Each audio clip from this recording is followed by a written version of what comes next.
Bonjour et bienvenue. Alors, je retente une dernière fois, c'est la troisième fois que je tente une vidéo et il y a un bug à chaque fois, donc je me dis, bon, est-ce que vraiment il faut que je m'acharne? Bon, si vous voyez la vidéo, c'est que je me suis acharnée. Il y a des choses bizarres qui apparaissent sur les tirages. Il y a une notion vraiment de quelqu'un qui commence à comprendre des choses, qui se protège toujours vis-à-vis du lien amoureux que vous avez, mais avec une volonté d'avancer, avec une volonté aussi de clarifier la situation. Alors, j'espère que ce sera le cas. J'espère que le tarot de l'Art Nouveau que j'ai choisi, parce que j'avais envie qu'il y ait un peu de soleil là, un petit peu d'énergie un peu chaleureuse sur le tirage, aidé du mimosa, on dirait des milliers de petits soleils, nous aide à y voir un peu plus clair. On va regarder ensemble comment cet autre vous voit, quels sont ses sentiments et quelles sont les actions qu'il ou elle a envie de prendre vis-à-vis de vous. Et je voulais aussi vous remercier bien évidemment pour votre venue sur la chaîne, vos abonnements, vos commentaires et vos mentions j'aime, enfin les petits pouces. Ça me touche, ça me permet d'être plus visible et ça récompense énormément mon travail, alors merci à vous. Alors, comment cette personne vous voit? Quels sont ses sentiments?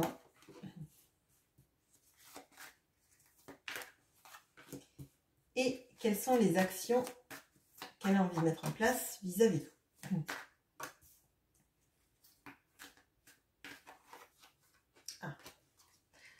4 cartes. Espérons que ce soit beaucoup d'actions et des actions positives. Allez, comment cet autre vous voit?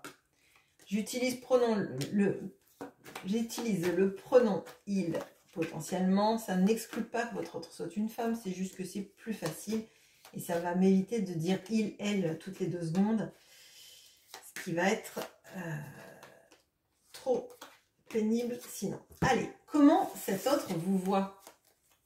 Ok, on a le roi d'épée et le triangle. On a le 8 de coupe et la méduse. On a la roue de la fortune et le hibou. Ok, alors, bon.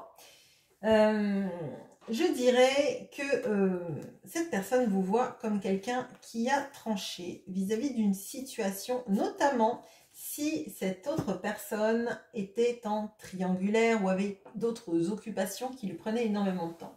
Si ce n'est pas une triangulaire, on peut avoir quelqu'un qui accordait énormément de temps à un entourage, à un travail, etc. Vraiment là, on a le triangle dramatique de Karpman, on a cette notion-là de cette personne se sacrifie pour les autres, veut les sauver, etc., etc., potentiellement pourrait même devenir le bourreau de votre relation. Hein. On a cette notion-là, et là, l'impression que cette personne a, c'est que vous avez préféré trancher. Potentiellement, vous avez fait un ultimatum, ou alors vous avez essayé de quitter la situation. On voit ça, surtout que c'est suivi derrière du 8 de coupe. Donc, on a la notion d'aller chercher le bonheur ailleurs que là où vous ne l'avez pas trouvé. Donc, le bonheur n'était pas là, vous aviez un peu l'impression d'être la 5e roue du carrosse. Et cet autre a mal pris. Hein. A mal pris votre départ, ou le fait de lui avoir mis un ultimatum, ou de lui avoir dit bah, maintenant il faut choisir, ou tout simplement bah, je pars, ça ne me convient plus. Cette personne l'a très mal pris. Ça lui a fait du mal et ça a activé un petit peu tout un mécanisme, je dirais.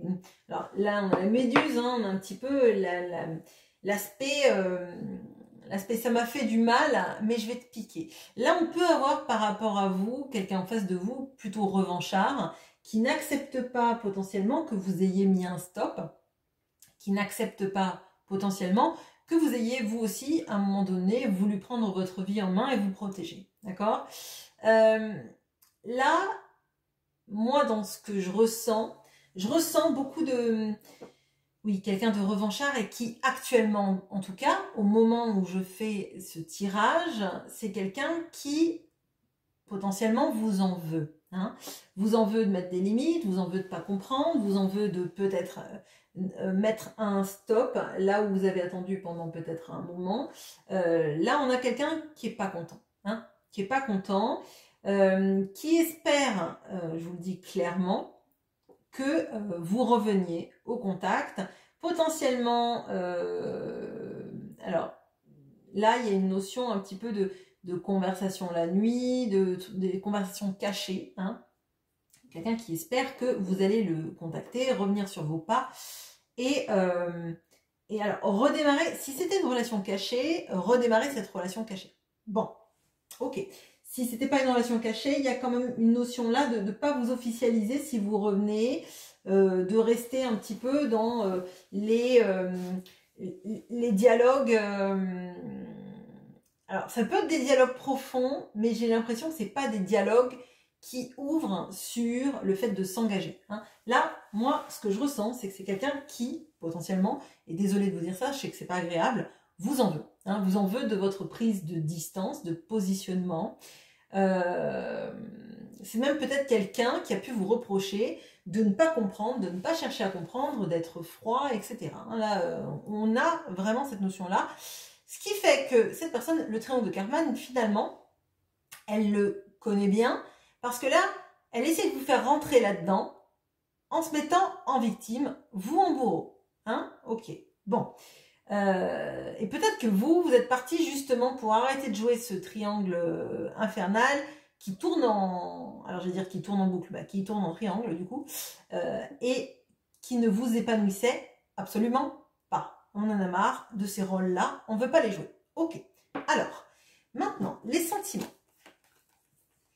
On a le roi de denier et le tango. On a le soleil et la matérialisation. Ok, avec cette notion effectivement de vouloir que les choses, c'est clair. On a la mort et l'œuf. Alors, ok.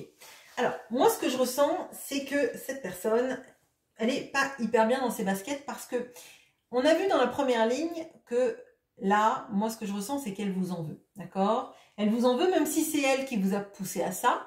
On pourrait presque dire que cette personne vous a poussé à la rejeter et vous en veut, en ayant testé toutes les limites, tout le fond du fond, le bout du bout, et vous en veut parce que vous vous détournez. D'accord? Néanmoins, ce qu'on voit là, c'est que cette personne, elle est irrémédiablement attirée par vous. Hein, attirée à revenir dans votre vie, redisparaître, etc. Enfin, on a la notion du tango, un pas en avant, etc., un pas en arrière.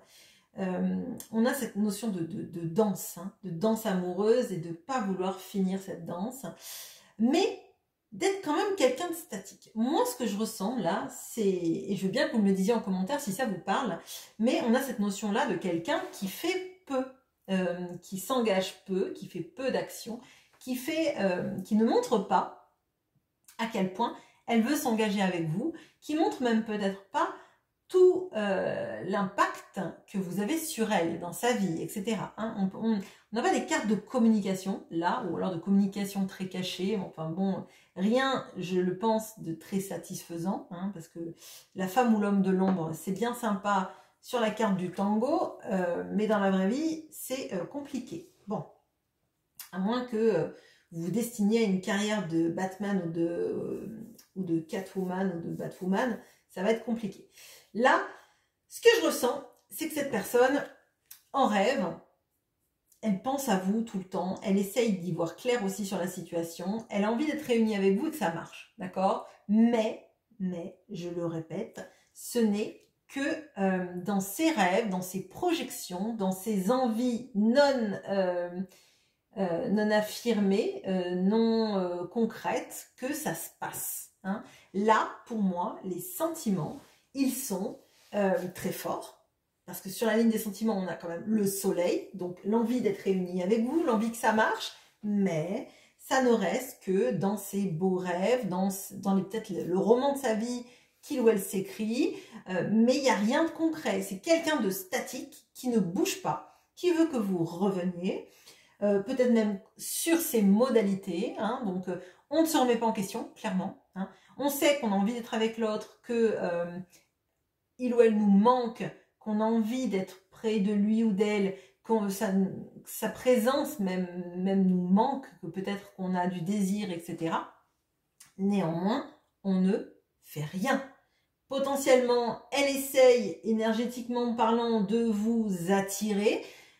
À mon sens, peut-être que ça marche, peut-être que vous rêvez beaucoup d'elle en ce moment, que vous avez l'impression qu'elle vient hanter vos rêves, je dirais. Peut-être que vous avez même des synchronicités, ce n'est pas dit là, mais ça peut être ça, parce que c'est comme si elle essayait de faire une sorte de loi de l'attraction, très clairement. Mais elle fait rien. Elle fait rien. Elle reste dans cette notion-là de c'est pas le moment, c'est pas à moi. Il faudrait que les choses changent tellement. Et il faudrait peut-être même, alors, peut-être même que, alors pas que vous la suppliez de revenir, c'est pas ça. Mais il y a cette notion-là de changer les choses, mais que ça vienne de vous. Parce que cette personne, on a l'œuf, on a le roi de denier qui est très statique, c'est des sentiments, il y en a.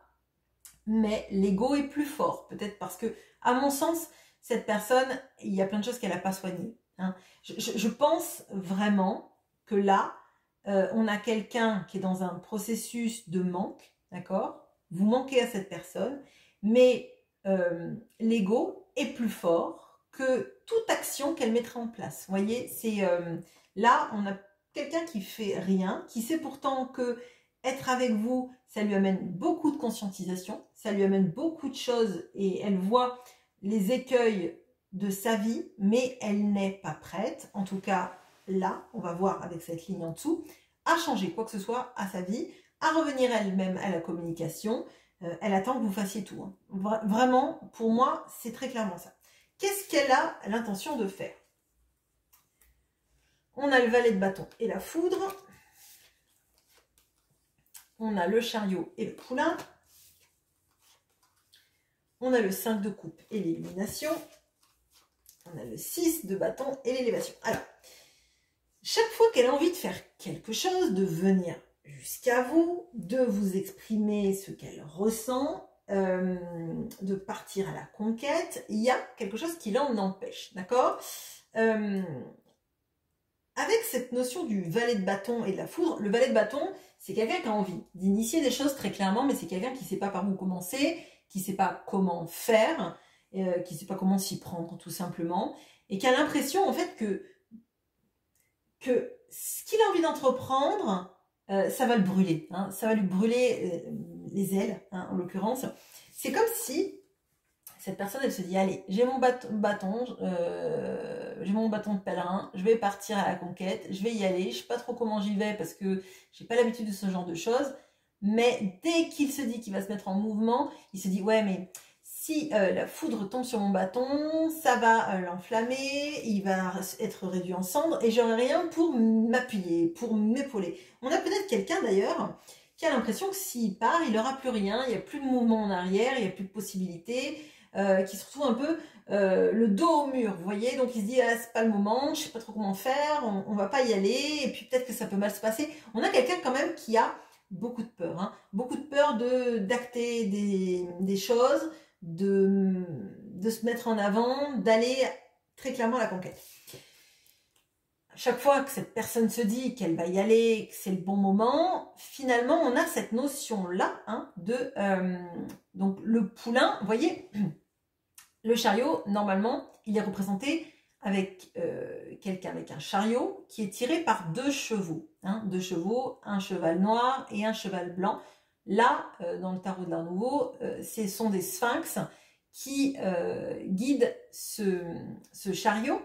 Mais on pourrait très bien se dire que là, on a quelqu'un qui serait tiré, son chariot serait tiré par un poulain. Donc il n'irait pas bien loin, parce que déjà il vient de naître, ses pattes sont fragiles, il n'a pas une endurance de folie, et oui, il va pas aller loin. Donc là, moi ce que je ressens, c'est que c'est quelqu'un qui aimerait bien partir, mais qui sait que qui veut voyager loin ménage sa monture. Bon bah là, il sait que la monture, elle pourra pas l'emmener loin, donc potentiellement, c'est pas à lui de faire moi, je vais vous le dire sincèrement, j'ai l'impression que cette personne, elle se sort beaucoup d'excuses pour ne pas avancer. Je suis désolée si c'est heurtant et blessant pour vous d'entendre ça et que vous le prenez comme un jugement, mais c'est très clairement le ressenti que j'ai du tirage, c'est qu'on a quelqu'un qui a des sentiments, mais qui n'acte pas ses sentiments, qui se cherche des excuses pour ne pas avancer, qui reste bloqué sur tout ce qui est égotique, tout ce qu'il a ressenti de l'abandon, de ce que ça a pu lui faire expérimenter, sans réfléchir à pourquoi vous en êtes venu là, quels sont les tenants et aboutissants des choses. C'est moi, j'ai souffert, c'est dur, c'est compliqué, je sais pas comment faire, je pense à elle ou à lui, j'essaie de l'attirer dans mes rêves pour qu'il revienne, et à ce moment-là, on verra comment moi je me sentirais. Vous voyez, c'est même pas gagné que vous retourniez au contact avec cette personne et qu'elle ne vous rebalance pas des vieux dossiers. Bon, je suis désolée, c'est pas engageant, mais on a vraiment ça. On a quelqu'un qui a énormément de regrets. Alors, on peut avoir même énormément de nostalgie, d'accord ? Ça le hante, très clairement. Il voit que ça. Hein. Il voit que ça, et je pense que ça fait partie des choses qui le bloquent aussi, de se dire que peut-être, alors, pas vous allez vous venger, etc., mais que c'est plus le moment. Hein. Ça a été le moment, c'est plus le moment. Peut-être qu'elle aurait dû prendre, cette personne, des actions avant et qu'elle les a pas prises, et que comme maintenant que vous êtes parti, elle n'arrivera pas à vous rattraper. De toute façon, elle n'en a clairement pas l'énergie, ni même, d'ailleurs, je dirais, l'intention. Elle veut clairement que ce soit vous qui reveniez, et je vous dis que là, vu le tirage, même si vous revenez... ouais. Je crois bien que rien n'y ferait, etc. etc. Là, on a quelqu'un qui sabote très clairement. Alors, on n'a pas le 8 d'épée, mais on a quelqu'un qui sabote le lien, qui est conscient de toute la nostalgie, de tout l'amour qu'elle peut avoir pour vous, avec des arcanes majeures, mais qui préfère que vous fassiez tout le travail et qu'elle reste, elle, à se lécher les plaies. Hein, je vous le dis, c'est très clairement ce qu'il y a dans le tirage. Bon, quoi qu'il en soit, cette personne, ce qu'elle veut, c'est être victorieuse à la fin, d'accord ? Alors, ce que je ressens, c'est que là, effectivement, on a quelqu'un de très égotique, qui ne veut pas descendre de son piédestal, qui ne veut pas inspecter sa part de responsabilité. Je parle même pas de culpabilité, je parle de responsabilité dans tout ce qui s'est passé. Vous l'avez heurté, vous l'avez fait du mal. C'est comme ça qu'elle voit les choses. Elle voit pas sa part de responsabilité dans tout ce qui a pu se passer. C'est ça qui est, à mon sens, très compliqué. Comment est-ce qu'on fait pour se dépêtrer d'une relation dans laquelle quelqu'un, en fait, vous rejette à vous la faute, considère que vous n'avez pas attendu 10 ans de plus, hein, peut-être que ça faisait déjà 20 ans que vous attendiez, mais elle ne se pose pas une limite. Alors, je vais éclairer un peu plus. Est-ce qu'un jour, cette personne va sortir de son ego pour se rendre compte qu'elle aussi a sa responsabilité? Donc, vous avez tous les deux une responsabilité dans cette histoire d'amour et dans ce qui ne marche pas à l'heure actuelle. Est-ce qu'un jour, elle va accepter sa responsabilité sur les choses? Notre amie la justice, alors, si... Oui. Alors, oui. Et c'est l'année où jamais on a la justice et le gentleman. Donc, pour moi, on est l'année de la justice. Excusez-moi de le répéter à chaque fois. Néanmoins, voilà. Je sais que c'est pénible, hein, mais bon. Cette personne, elle va s'en rendre compte. Pour moi, elle s'en rend compte cette année. C'est l'année ou jamais pour se rendre compte qu'on est amoureux et qu'à un moment donné, le cœur, c'est bien beau de le mettre dans un petit coffre cadenassé et de l'enterrer au fin fond de son corps. Mais un jour, elle va être obligée de regarder en face que la justice, c'est aussi récolter un comportement proportionnel à celui qu'on a eu. C'est aussi savoir regarder en face nos parts d'ombre et nos parts de lumière. Et vous voyez, elle vous a vu comme le roi d'épée. Pardon, petite carte. Regardez, les deux ont la même position. Ça veut dire qu'il y a une interdépendance, cohérence de vos deux comportements. Et que vous avez chacun, enfin, vous avez tous les deux, votre part de responsabilité dans vos actions. C'est pas pour vous mettre le mal de votre côté, mais vos comportements ont induit ceux de l'autre ont induit vos comportements, vous vous faites travailler, vous vous faites du mal chacun, hein. Je suis désolée de le dire comme ça, mais c'est ça. Et à un moment donné, elle va réaliser que c'est pas que vous qui faites du mal, que potentiellement, là, il va falloir qu'elle écoute son cœur parce que c'est ne pas écouter ce qui bat à l'intérieur qui fait le plus de mal dans la relation. Voilà ce que j'ai pour vous. Je vous souhaite une très bonne journée et à bientôt.